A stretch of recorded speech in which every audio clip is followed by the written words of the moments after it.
당장 내 돈이 되는 지식, 머니클래스 시간입니다. 저 같은 경알못, 경제를 잘 알지 못하는 사람도 재밌고 쉽게 즐길 수 있는 경제 코너를 늘 꿈꿉니다. 오늘의 키워드 먼저 보시죠.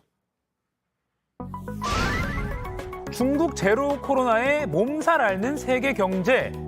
이 중국 전역에서요, 시진핑 국가주석 퇴진을 요구하는 시위가 이어지고 있습니다. 3년 넘게 이어진 강력 봉쇄 조치, 소위 말하는 이 제로 코로나 정책에 많은 중국인들이 이제는 못 참겠다 폭발한 건데요. 지금 보시는 것처럼 이렇게 이 공산당 검열과 통제에 항의하는 백지 시위까지 등장했습니다. 위드 코로나 정책을 선택한 우리나라 입장에서는 이거 뭐 좀 딴 얘기 같긴 한데 사실 이 중국의 봉쇄 정책이 우리 경제까지 미치는 영향이 크다고 합니다. 오늘의 키워드, 중국 제로 코로나에 몸살 앓는 세계 경제 가지고 전문가와 이야기 나눠보겠습니다.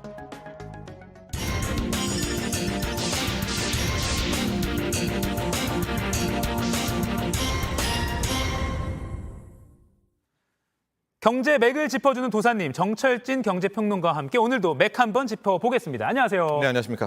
네. 날씨가 너무 추운데 오시느라 고생 많으셨습니다.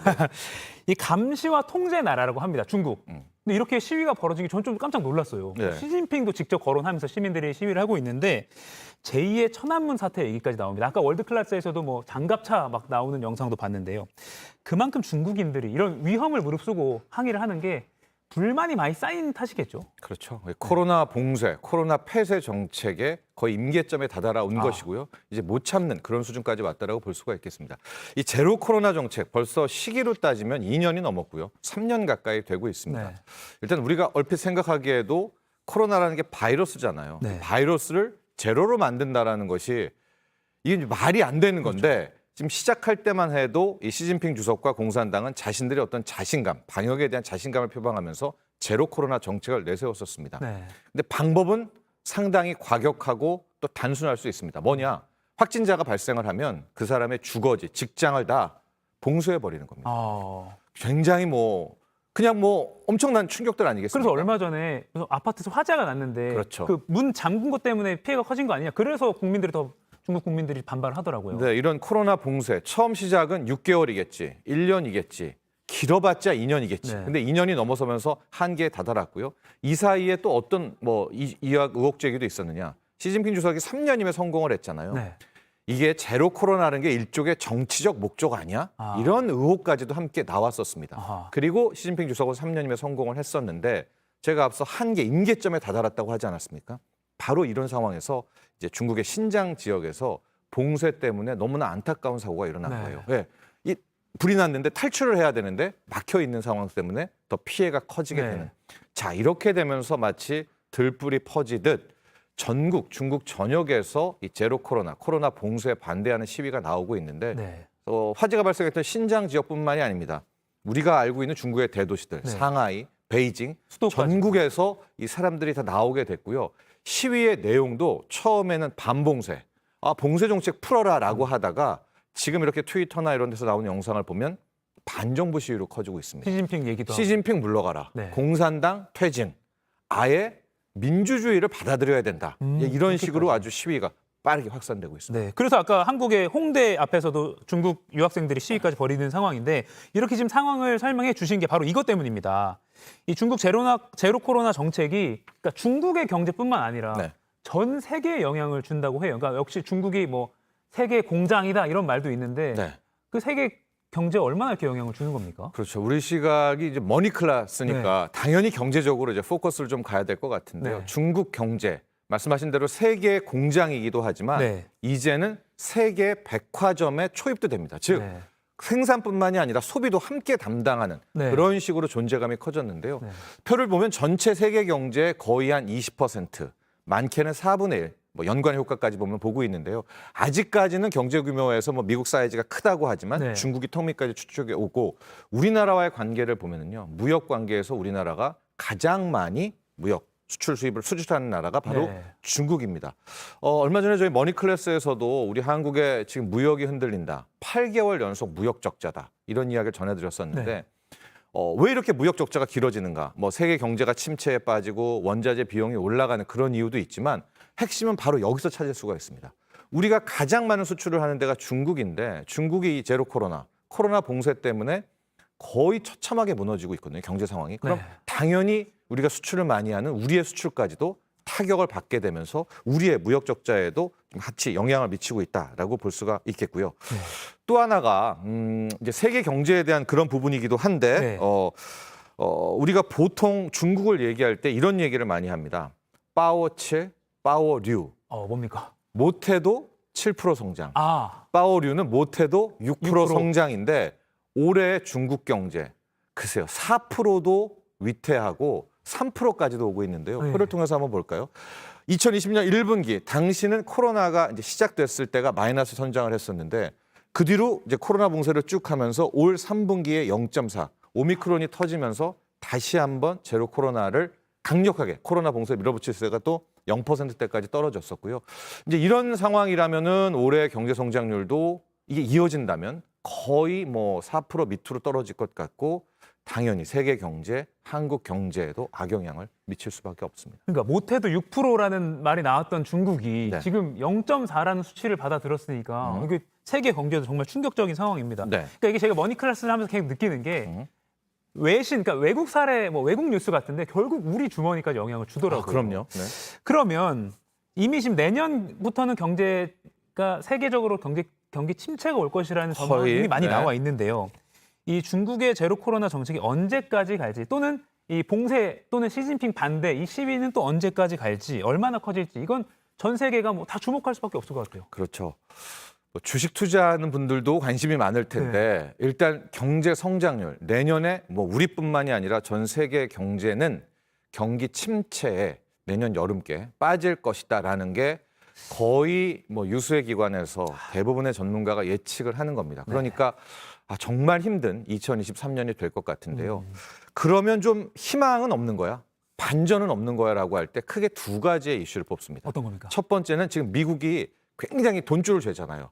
금리를 올리고 강력 긴축을 하고 있는데 네. 이 긴축 속도를 조금 풀어주면서 그러면서 인플레이션도 보고 돈 좀 풀면서 한 번 정도의 이제 세계 경제를 완전히 뭐 침체에서 구할 수 있는 뭐 그런 이슈가 하나 있고요. 아, 네네. 그 다음 뭐냐? 바로 코로나 봉쇄 완화입니다. 왜냐하면 중국이 지금 코로나 봉쇄를 통해서 완전히 눌러놨잖아요. 네. 그러니까 특별한 경기 부양을 하지 않더라도 봉쇄만 풀어도 뭐 소비 부분의 성장률은 2%포인트, 3%포인트는 그냥 업이 되거든요. 그래서 지금 우리가 이 코로나 봉쇄에 대해서 많이 주목하고 있는 것도 맞는데 네. 표를 통해서 한번 보겠습니다. 지금 중국 저기 두 번째 국기 빨간색. 보이시죠? 예, 네. 외에는 거의 다 내년 전망치가 0%, 그러네요. 그다음에 역성장 해봤자 1%인데 유일하게 만에 하나 중국이 좀 힘을 내준다면 거의 4%대, 5%대가 가겠고요. 중국이라는 엔진이 돌아가면서 세계 경제를 한번 끌어주기를 바라는 그런 차원이 있기 때문에 네. 아마 뭐 경제뿐만이 아니라 주식하는 분들도 매일 코로나 봉쇄를 푸네 마네 이래가지고 못 푸네 풀어야 되네 내년 여름에 푸네 연말에 푸네 네. 계속 이렇게 이야기하는 것이 저런 또 뜻이 담겨 있다 이렇게 해석하시면 좋을 것 같아요. 그래서 뭐 중국 외교부 대변인의 막 멘트가 뭐가 나올까 이렇게 경제에 관심 많은 분들도 신경을 쓰고 하더라고요. 네. 그리고 또 NYT 뉴욕타임즈 보도 보니까 서방은 최악의 불황을 피하기 위해선 시위의 조기 진정을 네. 또 시진핑 정권의 몰락을 위해선 시위가 더 번지길 바라야 된다. 뭐 이런 딜레마에 빠졌다. 뭐 이런 보도도 했더라고요. 네. 전 세계가 관심을 갖고 있는데 그렇다면 이 중국의 제로 코로나 정책이 언제 풀릴 거라고 좀 전망이 나오고 있습니까? 기본적으로 처음에 나왔었을 때, 즉 시진핑 주석과 공산당의 뭐 우회적인 입장은 내년 3월에 양회라는 중국에 굉장히 큰 행사가 있습니다. 중요한 결정들이 나오는 거죠. 그 양회에서 아주 공식적으로 이 코로나 봉쇄, 제로 코로나 정책을 푼 다음에 네. 이제 4월, 5월, 6월 따뜻해지는 봄, 여름으로 가잖아요. 그럼 내년 한 5월, 6월께 정도에 이 제로 코로나를 끝내고 코로나 봉쇄를 풀 것이다라는 이야기가 이제 그런 식으로 우리도 알고 있었는데 네. 지금 앞서 우리가 화면도 봤지만 어마어마한 시위가 나오고 있지 않습니까? 이러니까 중국 공산당도 여기 갈등에 빠질 수밖에 없는 그런 상황인데요. 현재 두 가지 시선이 존재합니다. 첫 번째 시선은 기존의 공산당의 행태를 봤을 때 오히려 이렇게 중국 시민들이 강력하게 반발을 하면 더 강력하게 제압을 할 것이다. 더 쫀다. 더 쫀다. 그러니까 코로나 봉쇄는 뭐 1월, 1, 2월도 아니라 내년 여름까지도 갈 정도로 더 압박할 것이다라는 이제 하나의 설이 있고요. 강경론이라고 하시겠네요. 강경론. 두 번째는 조금 이제 다른 시선인데 이 제로 코로나 정책은 시진핑 주석과 공산당도 끝내고 싶어 한다.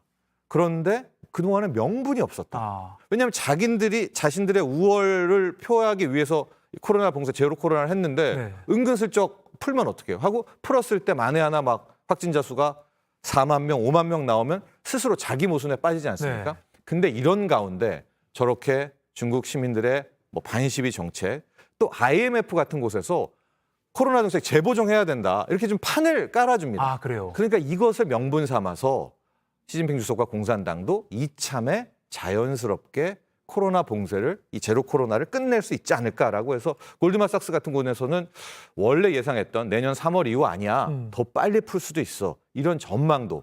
그러나 다수설과 소수설로 보면 그냥도 압박할 거야가 일단 다수설이고요. 아, 그래요?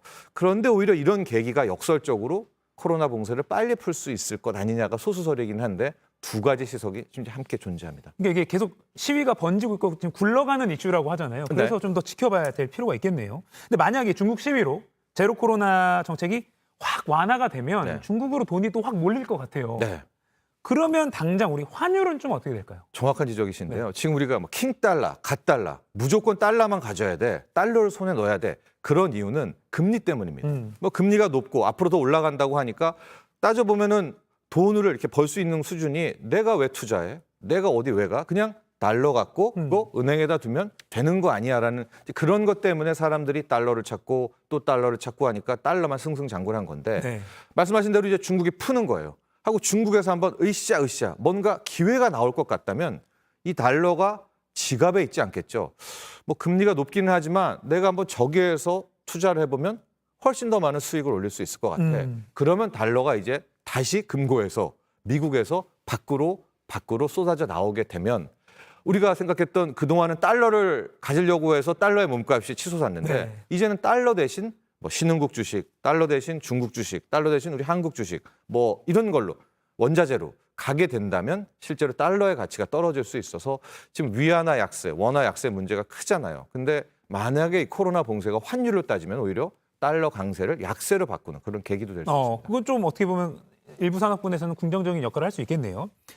이제 마지막 제가 사실은 기다렸던 질문입니다. 이 제로 코로나 완화가 되면 좀 주식 투자에도 관심이 많은데 네. 수혜주 좀 구체적으로 뭘 좀 꼽아주시겠어요? 중국 투자하시는 분들은 항상 두 개로 좀 나뉩니다. 스타일이. 첫 번째는 중국이 4차 산업혁명에도 굉장히 강점이 있어요. 그러니까 신재생이라든가 또 2차 그 전기차라든가 이쪽에 산업 주식을 노리는 분들도 많이 계신데 저는 코로나 이제 봉쇄가 풀린다면 이쪽은 기회가 있을 것 같지만 오히려 미국의 견제가 계속될 것 같아서 그 소비 사이드 쪽 저희가 이렇게 보면 중국의 소비가 풀리는 거잖아요. 그러니까 리오프닝이라고 우리가 이야기했던 것이 이제 중국에서 일어나기 때문에 우리 입장에서는 한국에 상장되어 있는 뭐 화장품이라든가 호텔 면세점이라든가 항공이라든가 그리고 또 미디어 엔터 이건 이제 한알령도 같이 풀리게 된다는 존재 하에서 오히려 중국 관련주에서는 소비주 쪽으로 접근해 보시면 어떨까라는 또 그런 제안도 드리고 싶습니다. 봉쇄가 풀려서 밖으로 나온 중국 국민들이 어떤 걸 소비하느냐를 좀 지켜봐야 될 시점이겠네요. 네. 알겠습니다. 오늘 지금까지 머니클래스 정철진 경제평론가와 중국 이슈가 우리 돈에 미치는 영향 한번 알아봤습니다. 고맙습니다.